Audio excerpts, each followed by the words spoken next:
The text message lit up Laura's phone like a neon sign advertising my humiliation.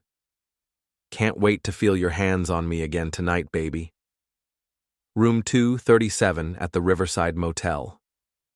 Josh. I stood there in my own garage at 11:30 on a Tuesday night, grease still caked under my fingernails from fixing Mrs. Henderson's transmission, staring at words that turned my 20-year marriage into a punchline. Laura had left her phone on my workbench while she went inside to shower. One buzz, one glance, one moment that cracked my world in half. My name's Danny Mitchell, and I fix things for a living. Cars, mostly. Sometimes small engines, lawn equipment, whatever keeps the lights on in our little post-industrial town of Millbrook. But standing there with my wife's phone in my hands, I realized some things can't be fixed with a wrench and elbow grease. Danny? You coming in? Laura's voice drifted from the house. Sweet as honey, like it had been for 2 decades, like it probably was when she whispered to Josh about room 237. Yeah, just finishing up, I called back, setting her phone down exactly where she'd left it. My hands were shaking, not from the October cold seeping through the garage door, but from something darker, something that felt like it might eat me alive if I let it. I'd suspected something was off for months. The late nights at the insurance office where she worked as an HR manager, the sudden interest in yoga classes that ran until 9 p.m., the way she'd started dressing nicer, wearing perfume to grocery store runs.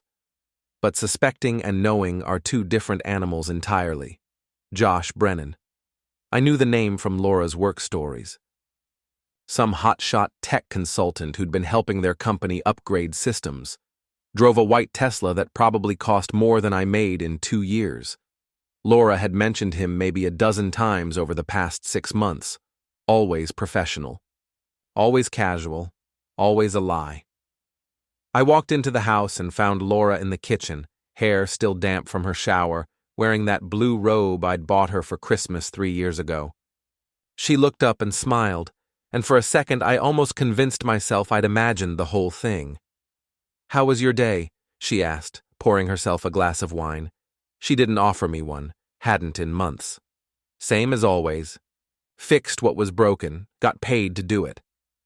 I sat down at the kitchen table, studying her face, looking for tells, guilt, shame, something. How about you? Any exciting meetings? Oh, you know how it is. Budget reviews, policy updates, nothing too thrilling. She took a sip of wine and avoided my eyes. I might have to work late again tomorrow. Big presentation on Thursday. There it was. The lie, delivered smooth as silk. Tomorrow was Wednesday. Room 237 was waiting. Our daughter Emma chose that moment to wander into the kitchen, earbuds dangling around her neck like a technological necklace. 18 years old and sharp as a tack, she'd inherited Laura's brains and my stubborn streak. College-bound in the spring, though we hadn't figured out how to pay for it yet. Hey, Dad, Mom. She grabbed an apple from the bowl on the counter, then paused. Everything okay? You both look weird. Everything's fine, sweetheart, Laura said quickly. Just tired. Emma shrugged and headed back upstairs, but not before giving me a look that said she wasn't buying it. Kids have radar for parental tension. Always have. After Laura went to bed, I sat in my recliner and stared at the ceiling. 20 years of marriage, 20 years of shared dreams, inside jokes, and building something together. We'd survived Emma's difficult toddler years, my dad's past, Laura's miscarriage when Emma was 10. We'd made it through lean times when work was scarce, and good times when we could actually afford a vacation. And now Josh Brennan was going to feel her hands on him in room 237. I must have dozed off in the chair because I woke up to Laura kissing my forehead at 6 a.m., already dressed for work in her sharp gray suit. I left coffee for you, she said softly. Love you. Love you too, I replied automatically, the words tasting like ash. She grabbed her purse and phone and headed for the door. I waited until I heard her car pull out of the driveway, then called my best friend, Mike Rodriguez. Mike owned Rodriguez boxing gym on the south side of town, in a converted warehouse that smelled like sweat, determination, and broken dreams. He'd been trying to teach me to fight properly for 15 years, with limited success. I had the build for it, 6'2", broad shoulders from years of manual labor, but I lacked the killer instinct. Mike always said I was too nice for my own good. "Danny, it's 6 a.m, man. Somebody better be dead or dying. I need to hit something, Mike. Hard. Can you open early?" There was a pause. Mike had known me long enough to hear the edge in my voice. "Give me 20 minutes. And Danny, bring hand wraps." The gym was my sanctuary. Had been since high school, when Mike was still fighting professionally and I was just a kid with anger issues and nowhere to put them. The familiar smell of leather and liniment oil hit me as soon as I walked through the door. Mike was waiting by the heavy bags, already changed into his workout gear. "Talk," he said, tossing me a pair of gloves. I told him everything while I wrapped my hands. The text message, the months of suspicion, the lies about working late. Mike listened without interruption, the way he always did when life threw a sucker punch. "So what's the plan?" he asked when I finished. "I don't know. I've never been cheated on before. Is there a handbook?" "Yeah, it's called Divorce Court. But somehow I don't think that's what you want to hear." He was right. Divorce felt like surrender, like admitting that Josh Brennan was better than me at something that mattered. I started working the heavy bag, throwing combinations Mike had drilled into me over the years. Jab, cross, hook, jab, cross, hook. Each punch carrying 20 years of frustration. "You could confront them," Mike suggested, holding the bag steady. "Catch them in the act. Get proof for the lawyers. Or you could get creative. Make them wish they'd never heard of room 237. I stopped punching and looked at him. Mike had grown up harder than me, in neighborhoods where problems got solved with fists and cunning rather than honest conversation. He'd gone legitimate years ago, but the street kid was still in there somewhere. "What do you mean, creative?" "I mean, maybe it's time they learned that actions have consequences. Real ones." That afternoon, I closed the auto shop early and drove to the Riverside Motel. It was exactly the kind of place you'd expect for a cheap affair. 2 stories of faded paint and broken dreams, tucked between a truck stop and an abandoned factory. Room 237 was on the 2nd floor, overlooking the parking lot. Laura's Honda was already there, parked next to Josh's pristine white Tesla. Seeing them together, her practical sedan dwarfed by his flashy status symbol, made something cold and hard settle in my chest. I sat in my pickup truck and watched. Waited. At 4:47 p.m., the door to room 237 opened and they came out together. Laura looked rumpled, her hair messed up in a way that told the whole story. Josh had his hand on the small of her back, possessive and casual, like he owned her. They kissed before getting into their separate cars. Not a quick peck goodbye, but something deeper, something that belonged to me. That's when I made my first mistake, or my first smart move, depending on how you look at it. I waited until they were gone, then walked over to Josh's Tesla. Beautiful car, probably had more computer chips than my entire garage. I pulled out my keys and dragged them along the driver's side, from headlight to taillight, leaving a deep gouge in the pristine white paint. Then I took out my pocket knife and put a small hole in his front tire. Not enough to cause a blowout, just enough to make it go flat slowly. Under his windshield wiper, I left a note written on a piece of paper from my invoice pad. "You don't know who you're messing with, but you're about to find out." It felt good. Better than good. For the first time in months, I felt like I had some control over the situation. I should have been more careful about the security cameras. The Facebook post appeared at 7:23 a.m. the next morning, courtesy of my neighbor, Mrs. Chen, who apparently had nothing better to do than monitor her Ring doorbell footage and share it with the world. "Caught this vandal on camera last night. Anyone recognize him?" This is what's wrong with our neighborhood these days.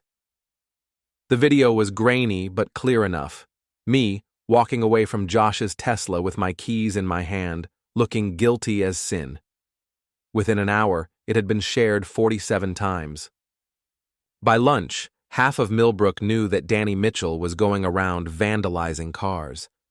Laura confronted me the moment she got home from work, her face flushed with what I assumed was righteous indignation. Now I know it was probably panic.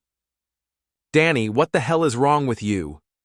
Mrs. Chen's video is all over Facebook. People are calling you a criminal." "Maybe I am," I said, not looking up from the carburetor I was rebuilding at the kitchen table. "Maybe I'm tired of being the good guy all the time. This isn't you. You don't destroy other people's property. You fix things, remember?" The irony was thick enough to choke on. She was lecturing me about destroying things while she was busy destroying our marriage in room 237.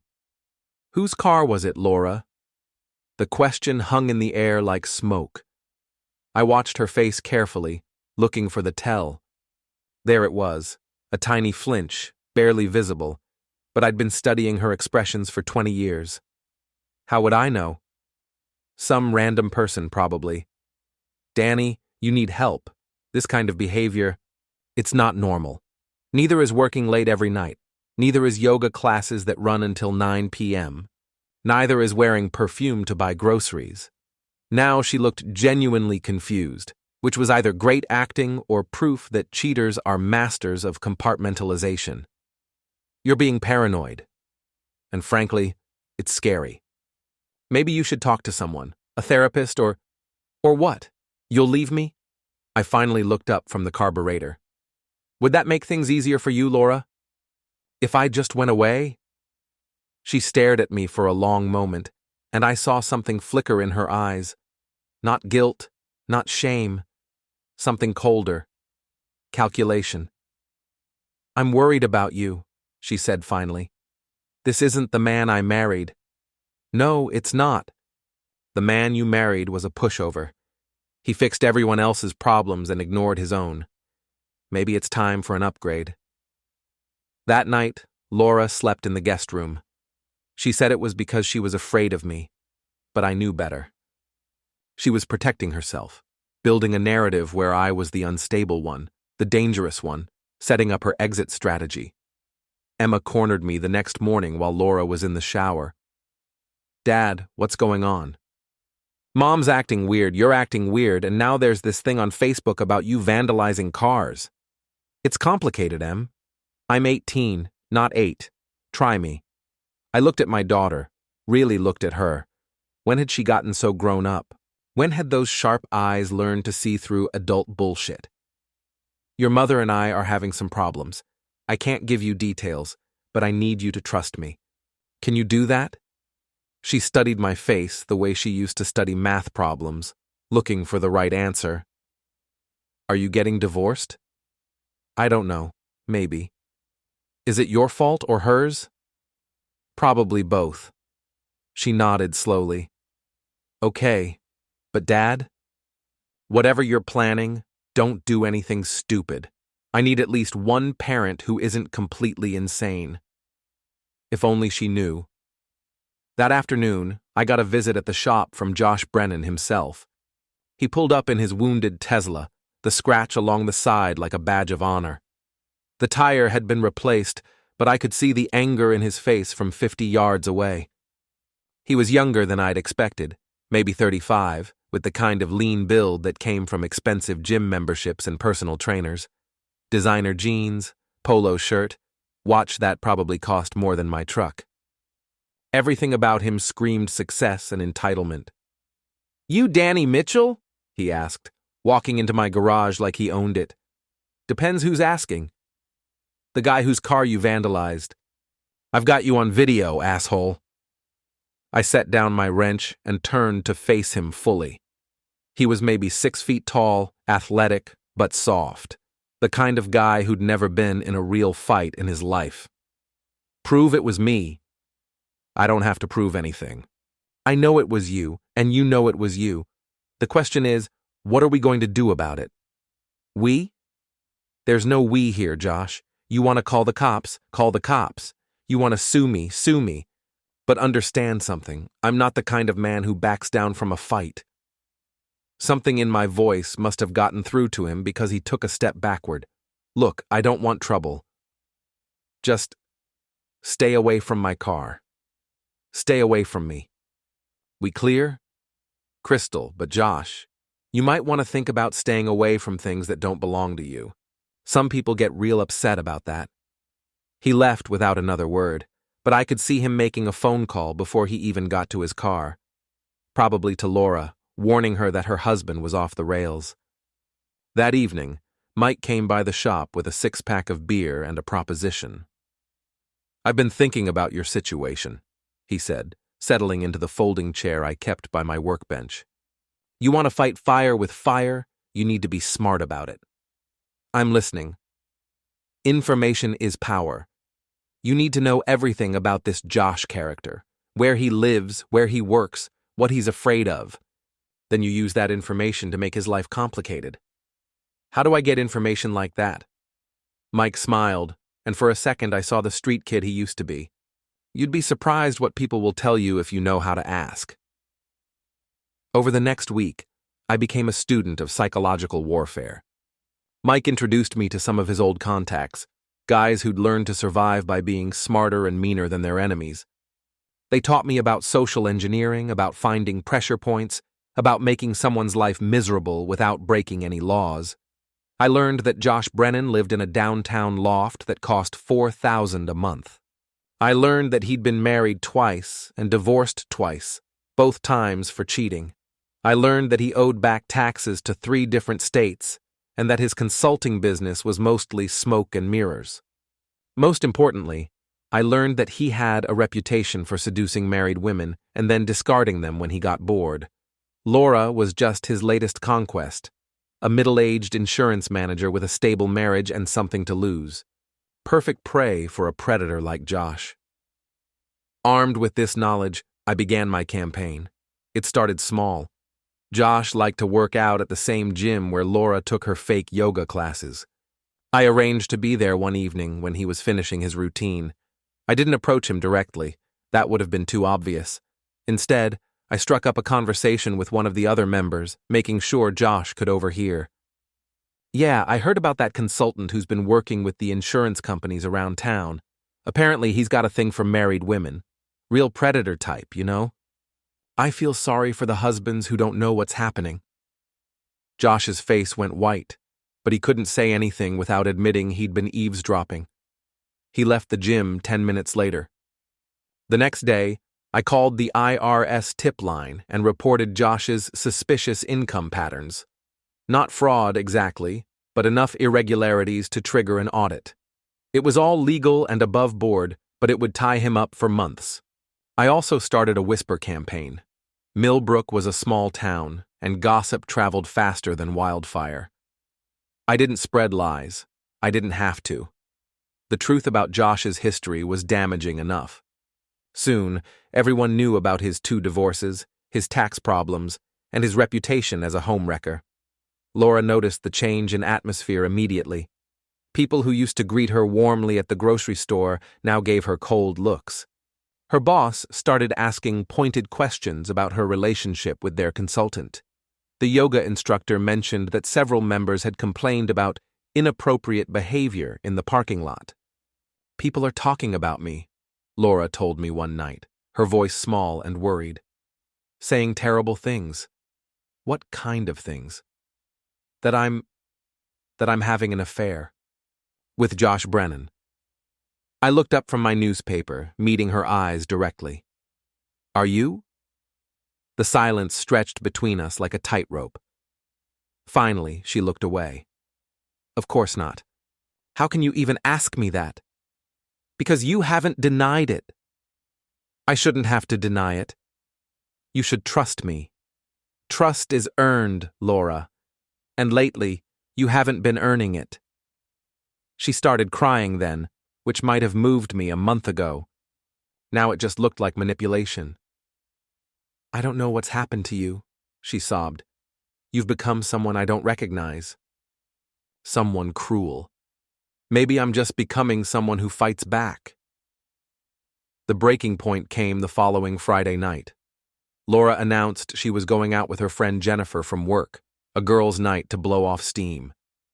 But I'd already confirmed that Jennifer was out of town visiting her sister. I followed Laura to the Riverside Motel, where Josh's Tesla was waiting in the same spot as before. Room 237, just like old times. But this time, I was ready for them. I didn't go home that night. Instead, I sat in my truck in the motel parking lot, watching room 237, and made a series of phone calls that would change everything. The first call was to Mike. "It's time," I said simply. "You sure about this, Danny? Once we cross this line, there's no going back. They crossed the line months ago. I'm just evening the score." The second call was to Emma. "I need you to stay at your friend Katie's house tonight. Don't ask questions, just do it." "Dad, you're scaring me." "Good. That means you're paying attention. Go to Katie's. I'll explain everything tomorrow." The third call was to Laura's boss, Richard Hartwell. I'd met him at company parties over the years, a straight-laced man in his 60s who took the insurance business very seriously. "Mr. Hartwell? This is Danny Mitchell, Laura's husband. I'm sorry to call so late, but I thought you should know that your HR manager is currently in room 237 at the Riverside Motel with Josh Brennan. I thought you might want to know, given that she's supposed to be maintaining professional boundaries with consultants." There was a long pause. "Mr. Mitchell, are you certain about this?" "Dead certain. I can give you the license plate numbers if you'd like to verify." "That won't be necessary. Thank you for bringing this to my attention." The fourth call was to Josh's ex-wife, Linda. Mike's contacts had provided her number, along with the information that she'd never gotten over Josh's betrayal and would love a chance for payback. "Linda? You don't know me, but I'm dealing with your ex-husband, Josh Brennan. He's currently destroying my marriage the same way he destroyed yours. I thought you might like to know that he's been telling people you were crazy, and that's why your marriage failed. Apparently, he's got quite a story about your mental breakdown." "That bastard," she hissed. "What do you need?" "Nothing illegal, just creative justice." "I'm listening." By morning, I had set in motion a series of events that would unravel Josh Brennan's carefully constructed life like a cheap sweater. Linda had called his current clients with concerns about his professional conduct. Richard Hartwell had scheduled an emergency meeting with Laura for Monday morning, and I had documented evidence of their affair that would stand up in any divorce court.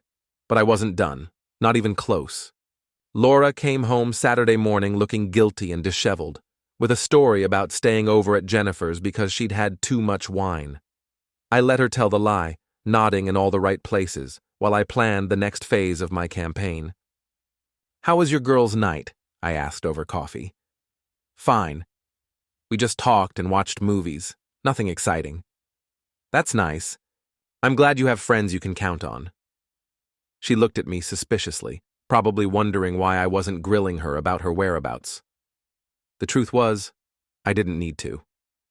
I had all the evidence I needed, and more importantly, I had something better than evidence. I had a plan. Monday morning arrived with the kind of autumn chill that cuts through your jacket and settles in your bones. Laura left for work nervous and distracted, probably wondering if her boss had heard any of the gossip that was circulating around town. She didn't have to wonder long. Richard Hartwell called her into his office at 9:15 a.m. and terminated her employment effective immediately. No severance, no references, no second chances. The official reason was conduct unbecoming of a management position, but everyone knew the real story. Laura called me from the parking lot, crying hysterically. "Danny, I've been fired. Richard says there were complaints about my conduct with Josh. This is insane. I haven't done anything wrong. Maybe you should come home. We need to talk." "What do you mean we need to talk? You sound like you already know about this." "I know about a lot of things, Laura. Come home." She arrived 20 minutes later, her face streaked with tears and mascara. For a moment, I almost felt sorry for her. Almost. "Sit down," I said, gesturing to the kitchen table where I'd laid out printed copies of text messages, photos from the motel parking lot, and a timeline of her lies over the past 6 months. Her face went white as she saw the evidence spread out like a prosecutor's case file. "Where did you get these? Does it matter? The question is, what are we going to do about it?" "Danny, I can explain." "No, you can't. You can apologize, you can beg for forgiveness, you can promise it'll never happen again. But you can't explain 20 years of marriage down the drain for some smooth-talking con artist who's probably already looking for his next victim. It's not like that. You don't understand. I understand perfectly. You got bored with your boring husband and your boring life, and Josh Brennan made you feel special, made you feel young and desirable and worth lying for. How am I doing so far?" She didn't answer, which was answer enough. "Here's what's going to happen," I continued. "You're going to pack a bag and go stay with your sister in Cleveland. You're going to think very carefully about whether this marriage is worth saving. And while you're thinking, I'm going to decide whether you're worth forgiving. You can't throw me out of my own house. Watch me. I've got evidence of adultery, which means I've got grounds for divorce. I've got a good lawyer who says I can probably keep the house and most of our assets, and I've got nothing left to lose, which makes me very dangerous. What about Emma? Emma's 18. She can make her own choices about who she wants to live with. But if I were you, I wouldn't count on her sympathy. She's smart enough to figure out who the real victim is here." Laura stared at me for a long moment, and I saw something I'd never seen before in her eyes. Fear. Not of physical violence. I'd never raised a hand to her and never would. But fear of the man I'd become, the man who fought back. "I don't know you anymore," she whispered. "Good. The man you knew was weak. He let people walk all over him and called it being nice. This version of me has a spine. She packed a bag and left that afternoon, but not before one final confrontation that showed me just how deep her betrayal went. "You want to know the truth?" she said, standing in our bedroom doorway with her suitcase in hand. "Josh isn't the first. There have been others over the years. You were just too trusting to see it." The words hit me like a physical blow, but I didn't let her see it. "How many others? Does it matter?" "The point is, this marriage has been over for a long time. I just didn't have the courage to end it. But you had the courage to humiliate me. I never meant for you to find out. That doesn't make it better, Laura. That makes it worse." She left without saying goodbye, and I stood in our empty house feeling like I'd won a battle but lost the war. 20 years of marriage, reduced to evidence files and legal documents. But I wasn't done with Josh Brennan. Not by a long shot. That evening, I drove to his downtown loft and knocked on his door. When he opened it, I could see the fear in his eyes. Word travels fast in a small town, and by now he knew that Laura had been fired and that their affair was public knowledge. "What do you want?" he asked, not inviting me in. "To talk. Man to man. We have nothing to talk about." "Sure we do. We have Laura to talk about. We have your pattern of destroying marriages to talk about. We have your future in this town to talk about." He tried to close the door, but I put my foot in the way. "Here's the thing, Josh. You picked the wrong marriage to destroy. You thought you were dealing with some weak, trusting husband who'd roll over and take it, but you miscalculated. Are you threatening me? I'm informing you. This town isn't big enough for both of us, and I've been here a lot longer than you have. You've got two choices: pack up and leave, or stay and deal with the consequences of your actions. You can't run me out of town. This isn't the Old West." You're right. It's not. It's worse. In the Old West, a man could settle his problems with a fair fight. These days, we have to be more creative. I pulled out my phone and showed him a photo that Linda had sent me. Josh, passed out drunk at a party with some very compromising images that would destroy his professional reputation if they went public. Your ex-wife says hello, by the way. She's been very helpful. His face went pale.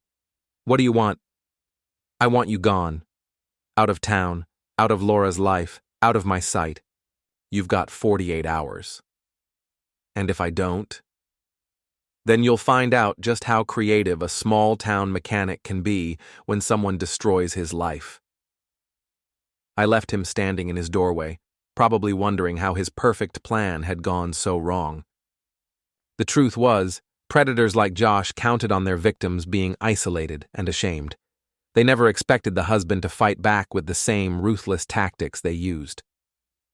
2 days later, Josh Brennan's loft was empty and his Tesla was gone.